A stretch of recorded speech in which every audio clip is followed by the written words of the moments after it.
Mr. Ramotar said that his idea was to expand the sugar industry as a means of reducing the average cost of sugar production. He said he was quite aware that depending on the international market for the preferential price, that sugar would not have been profitable, or it would have been at the mercy of the international market, and that his government was trying to protect the industry from that type of situation and add revenue streams to it. He said the notion that Guysuco was operating at a loss should not be the only factor to consider. There's a lot of things that are important apart from the profits on the books itself. I'm not saying that that is not important. But look at the services that Guysuco provided for the country.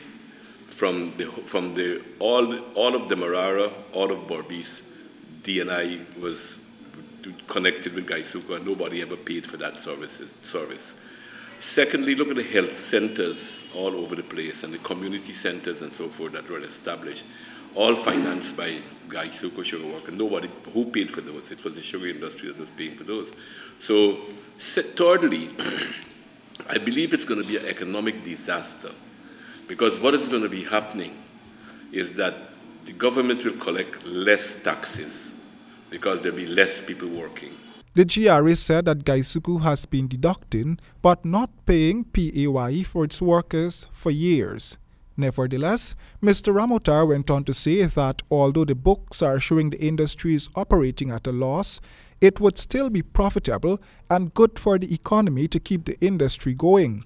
He, however, does not think that the sugar industry could have been maintained the way it is. The industry has started to lose money. This is a recent phenomenon. You remember in the 70s, the then PNC government had put a huge levy on the sugar because of the excess money that it was making. It was carrying this country.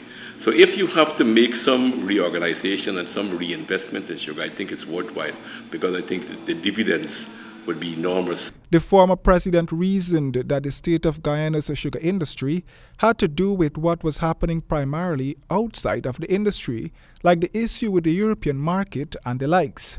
However, having been a director on Guysuco's board for a number of years, the former president feels that past management of Guysuco should foot some of the blame for the sad state of the sugar industry.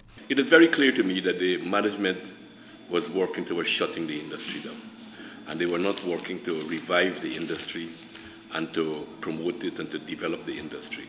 With the exception of that period, of course, there's always complaints you can make about the management and how they were going about things. Mr. Ramotar has also taken that position which Mr. Jagdeo took last week and said that the closure of the estates is political, racially charged, and spiteful in nature. Roy and James, HGP Nightly News.